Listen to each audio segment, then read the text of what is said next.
안녕하세요 여러분, 반갑습니다. 한 주간 잘 지내셨습니까? 5월 셋째 주일이고 또 스승의 날입니다. 이 복된 주일에 하나님의 은혜와 평강이 우리 성도님들의 가정에 가득하시기를 간절히 소망합니다. 지난 주간에 저희 집 근처 올림픽 공원에 잠시 나가 보았습니다. 장미광장이 거기에 있거든요. 여러 종류, 여러 색깔의 이 장미가 이제 막 피어나기 시작하는 그런 것을 보았어요. 한두 주 더 있으면 아주 아름답게 만발할 것 같습니다. 우리 삶이 이렇게 풍성하고 아름답게 꽃피는 그런 삶이면 얼마나 좋을까 그런 생각을 해보게 됩니다. 그런데 하나님께서 우리에게 주시기 원하시는 삶, 구원받은 하나님의 백성의 그 삶이 사실 그런 삶입니다. 그렇게 아름답게 꽃피는 삶, 풍성한 삶, 물된 동산과 같은 그런 삶, 그런 삶을 하나님께서 우리에게 주기를 원하시는 것이죠. 여러분의 삶이 그렇게 아름답게 꽃피는 물된 동산 같은 그런 삶이기를 간절히 소망합니다. 중년기와 그리스도인이라고 하는 책이 있습니다. 제가 얼마 전에 몇 해 전에 중년기의 그리스도인의 그 삶에 대해서 고민하던 중에 읽은 책입니다. 참 유익했던 그런 기억이 있습니다. 우리에게는 신체적인 에너지가 있고 정서적인 에너지가 있고 영적인 에너지가 있는데 중년기가 되면 이 중에서 어느 부분의 에너지가 고갈될 수 있습니다. 젊을 때는 그게 크게 문제가 되지 않는데 중년기가 되면 그게 문제가 드러나는 것입니다. 직장 생활이나 가정 생활, 자녀 양육, 또 실직이라든가 또 다른 여러 살아오면서 겪는 이런 사건들 속에서 힘을 너무 많이 쏟아붓는 그런 일들이 생기는 것입니다. 그래서 중년기가 되었을 때에 어느 부분의 에너지가 고갈되는, 힘이 쭉 빠지는 그런 일이 발생하게 되는 것입니다. 이 책의 저자인 제리 화이트라는 부부는 이 세 영역, 신체적인 영역, 정서적인 영역, 영적인 이 영역이 서로 긴밀하게 연결되어 있다는 것도 아주 적절하게 지적하고 있습니다. 그래서 신체적인 영역의 에너지가 좀 부족하더라도 정서적으로 또 영적으로 건강하면 그것을 지탱해 줄 수 있다는 것이죠. 다른 부분도 마찬가지입니다. 그런데 한 부분만이 아니라 여러 부분이 동시에 부족하게 되면 큰 문제가 되는 것입니다. 우울하거나 분노, 또 영적인 침체, 관계 속에서 여러 갈등의 문제, 여러 문제가 우리 삶 속에 일어날 수 있는 것이죠. 우리 삶의 이 동산에 물이 부족해지는 것입니다. 메말라가는 것입니다. 중년기를 보내고 계시는 분들은 이 가정의 달에 한번 읽어보시면 많은 유익이 있으시리라 그렇게 생각이 됩니다.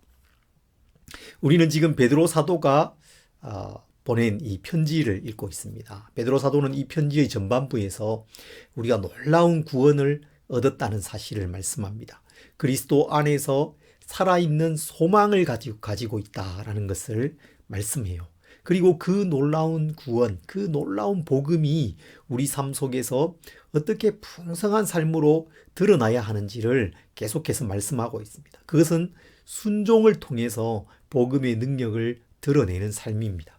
지난주에는 정치제도, 사회제도 속에서 그것이 드러나야 된다. 그것을 말씀했습니다. 오늘은 이제 계속해서 가정 속에서 그것이 드러나야 된다고 말씀하고 있습니다. 우리의 가정이 물된 동산 같아야 한다라는 사실을 말씀하고 있는 것입니다. 먼저 베드로전서 3장 1절부터 7절 말씀을 읽겠습니다. 아내들아 이와 같이 자기 남편에게 순종하라. 이는 혹 말씀을 순종하지 않는 자라도 말로 말미암지 않고 그 아내의 행실로 말미암아 구원을 받게 하려 함이니 너희의 두려워하며 정결한 행실을 봄이라. 너희의 단장은 머리를 꾸미고 금을 차고 아름다운 옷을 입는 외모로 하지 말고 오직 마음에 숨은 사람을 온유하고 안정한 심령의 썩지 아니할 것으로 하라. 이는 하나님 앞에 값진 것이니라.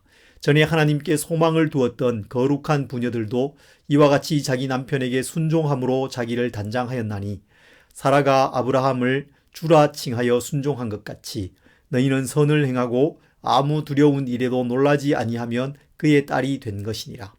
남편들아 이와 같이 지식을 따라 너희 아내와 동거하고 그를 더 연약한 그릇이요 또 생명의 은혜를 함께 이어받을 자로 알아 귀히 여기라. 이는 너희 기도가 막히지 아니하게 하려 함이라. 아멘. 여러분, 우리는 모두 인생이라는 정원을 가꾸어가는 사람들입니다. 모두가 이 정원을 아름답게 가꾸기를 원하지요. 내 인생이 아름다운 꽃이 피는 그런 동산이기를 원합니다. 우리 가정에 이런 꽃 피는 곳, 열매 맺는 곳이 되기를 원하고 우리 사회의 공동체가 또 그렇게 아름다운 곳이 되기를 원합니다. 그런데 살아보니 그게 마음처럼 잘 되지 않습니다. 때때로 메마르고 황폐해집니다. 여러 문제와 갈등과 혼란이 찾아옵니다. 참 쉽지 않은 것이 우리 인생 아니겠습니까?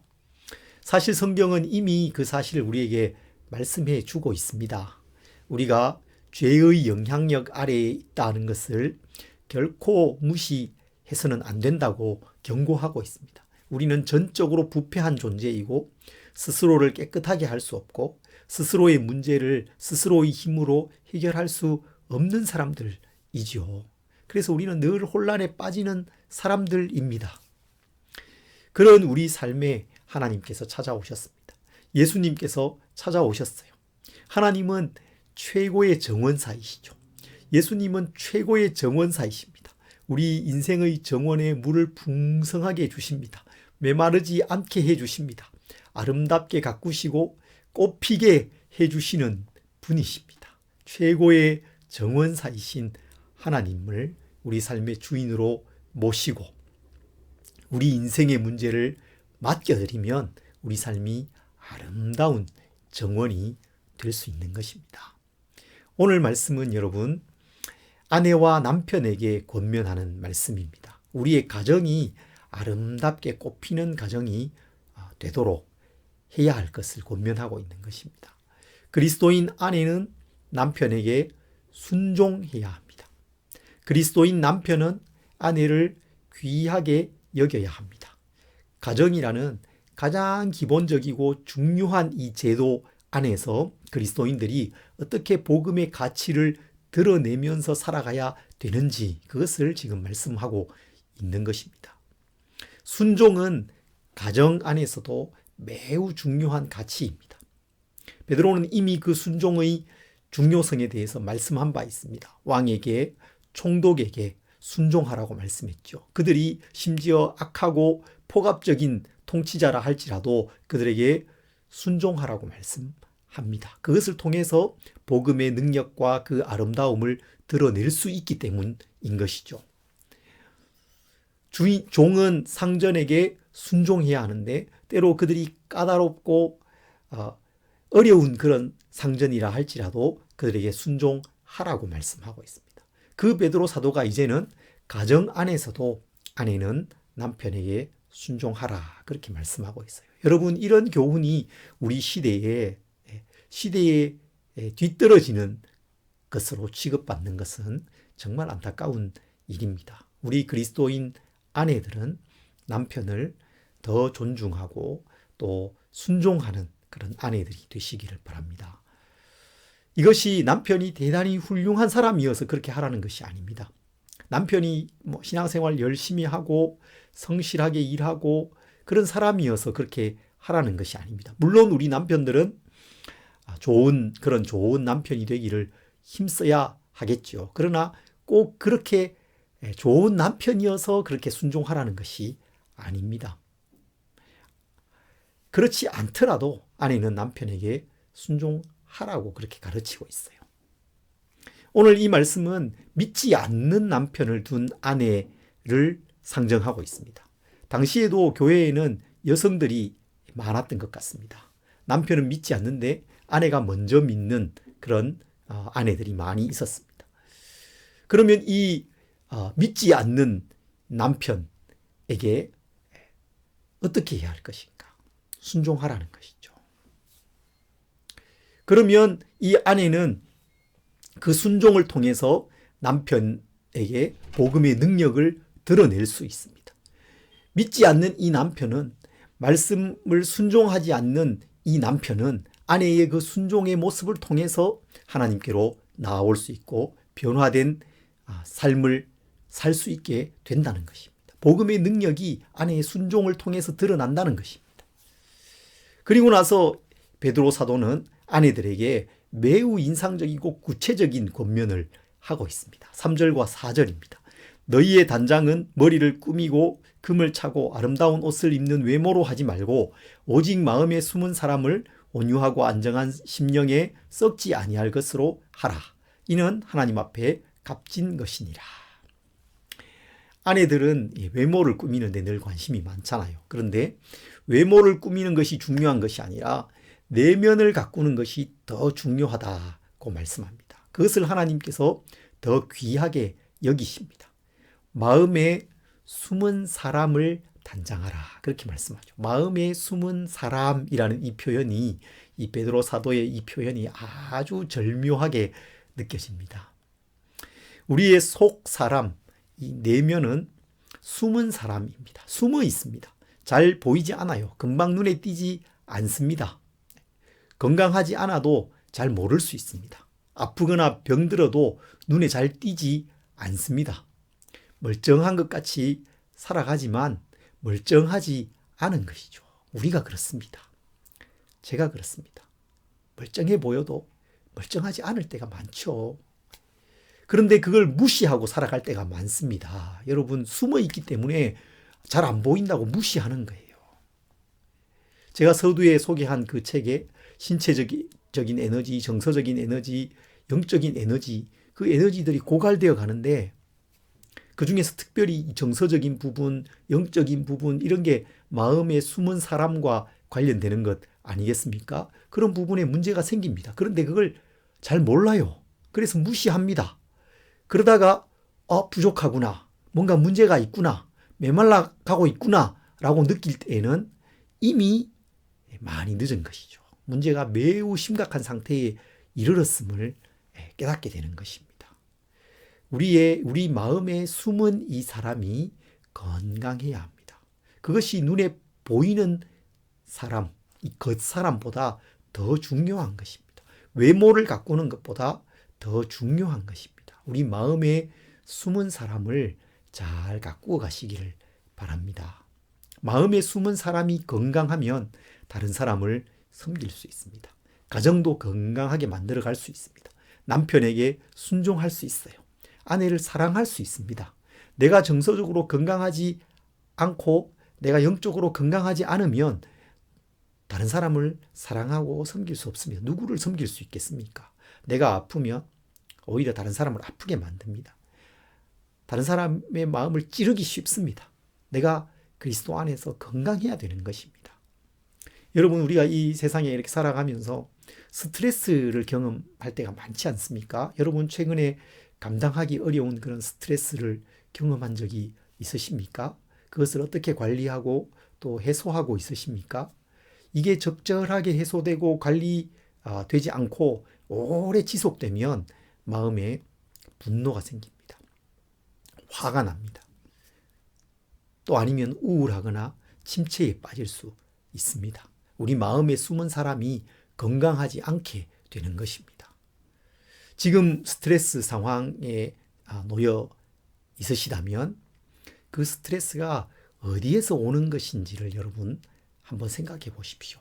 그 원인이 나에게 있는가, 내부에 있는 것인가, 아니면 외부 상황에 있는 것인가, 다른 사람에게 있는 것인가, 내가 바꿀 수 있는 것인가, 그렇지 않은 것인가, 내가 할 수 있는 부분은 무엇이고 내가 할 수 없는 것은 무엇인가, 이렇게 상황을 좀 이렇게 분류해 보는 것이 필요합니다. 정리해 보는 것이 필요해요. 이게 막 섞여 있으면 문제가 더 커 보이고 감당할 수 없게 되거든요. 그런데 문제를 조금 분류하고 정리해 보면 그 중에서 내가 할 수 있는 게 있습니다. 쉽게 할 수 있는 게 있어요. 할 수는 있지만 좀 시간이 필요한 게 있습니다. 시간을 두고 조금씩 해야 되는 게 있을 수 있습니다.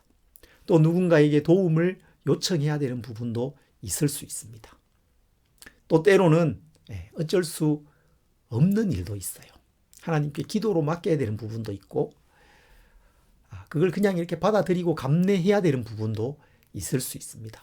이렇게 좀 정리하고 할 수 있는 것부터 하면 스트레스를 줄여갈 수 있겠죠. 스트레스가 아주 없어지진 않겠지만 줄여갈 수 있고 그것을 관리해 갈 수 있습니다. 그 스트레스를 또 다른 여러 활동으로 좀 해소하는 것도 필요합니다. 도움이 됩니다. 산책이나 가벼운 운동, 또 친구를 만나서 이렇게 대화하는 것, 야외로 이렇게 좀 나가보는 것, 이런 것들이 도움이 됩니다. 지난 주 중에 제가 시험을 하나 이렇게 치게 돼서 준비를 하는데 마지막 준비를 하다 보니까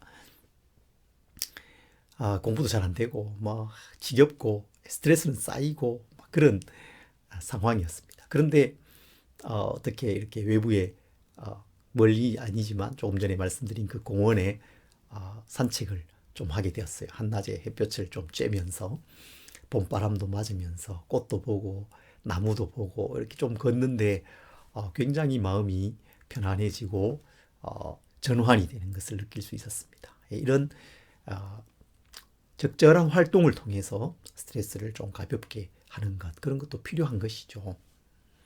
우리의 마음에 이 숨은 사람을 더 귀하게 여겨야 되겠습니다. 이 마음에 숨은 사람을 잘 돌보고 건강하게 해야 됩니다. 그럴 때에 아내는 남편에게 순종할 수 있고 남편은 아내를 섬기고 귀하게 여길 수 있습니다.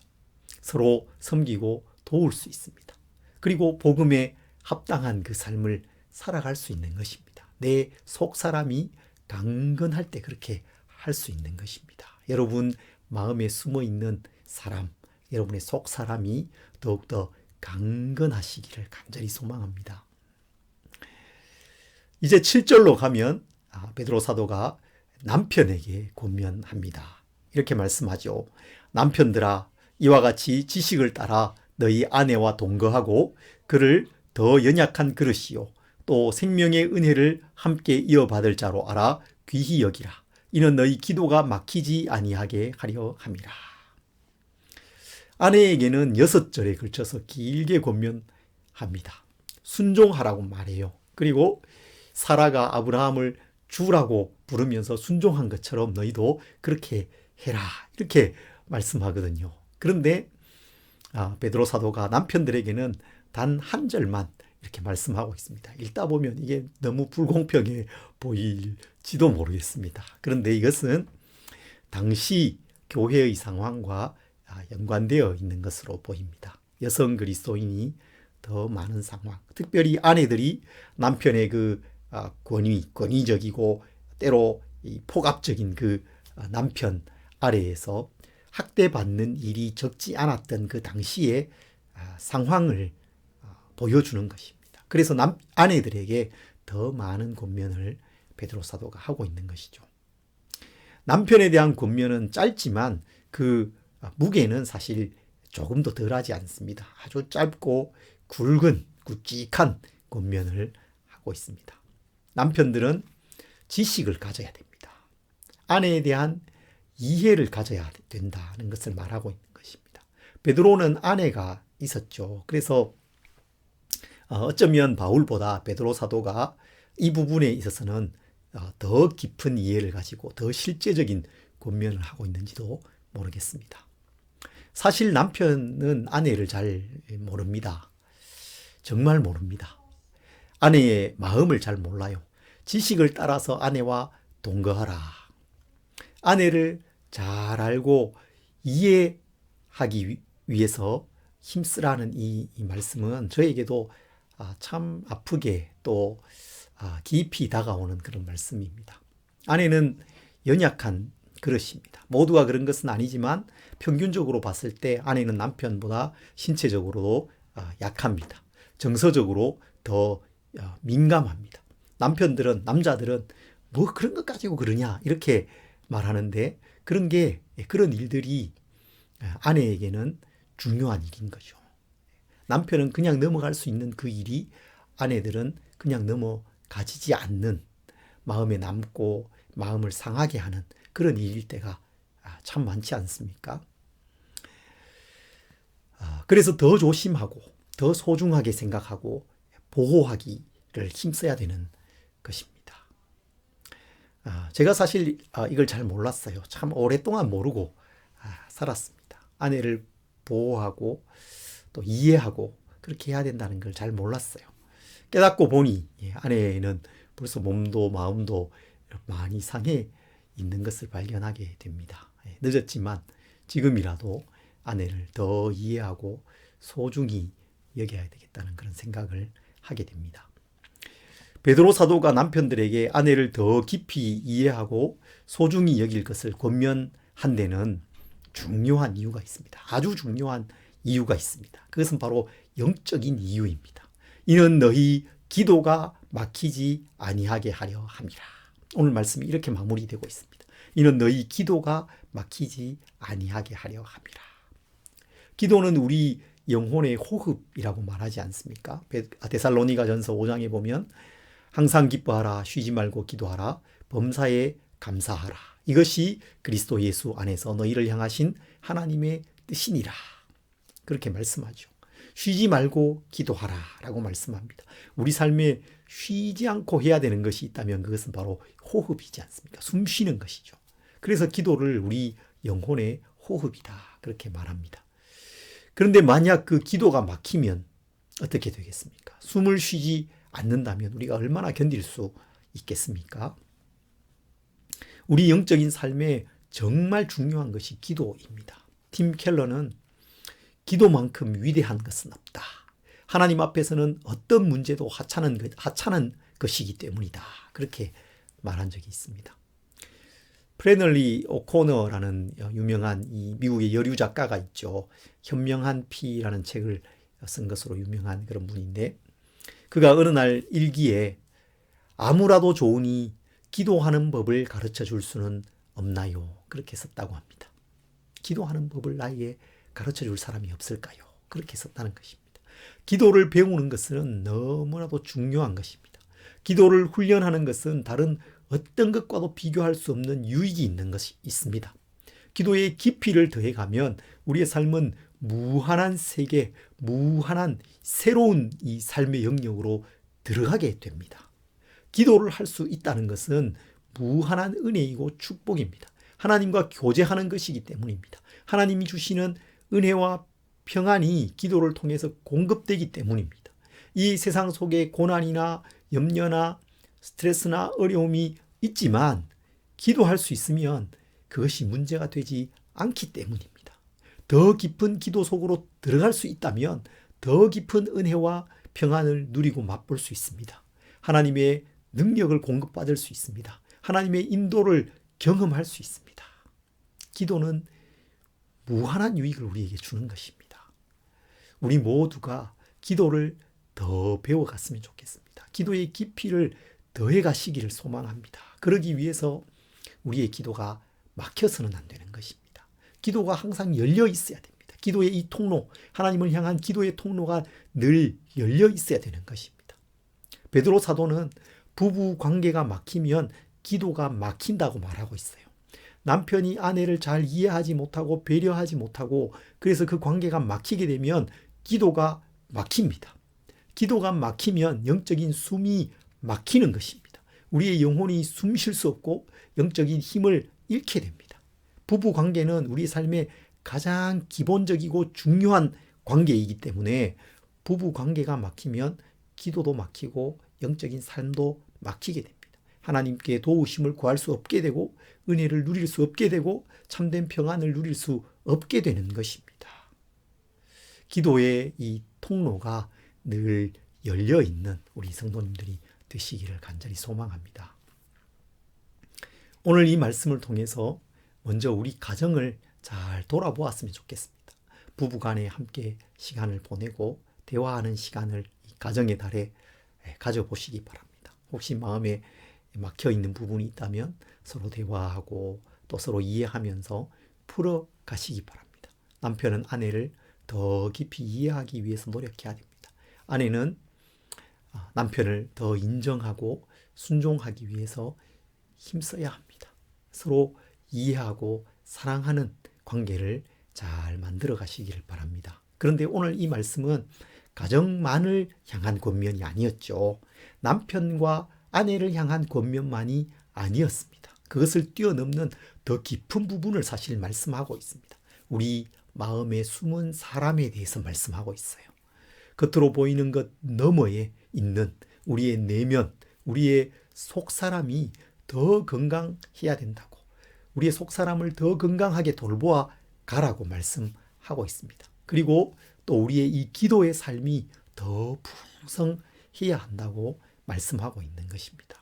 오늘 말씀의 제목이 물된 동산 같은 삶입니다. 우리의 마음에 이 숨은 사람이 건강하고 물된 동산 같이 풍성했으면 좋겠습니다. 그래서 우리의 가정도 물된 동산같이 풍성한 가정이 되어야 되겠고, 가정이 그렇게 꽃이 피면 우리의 기도의 삶도 꽃피게 됩니다. 기도가 풍성해집니다. 막히지 않게 되는 것입니다.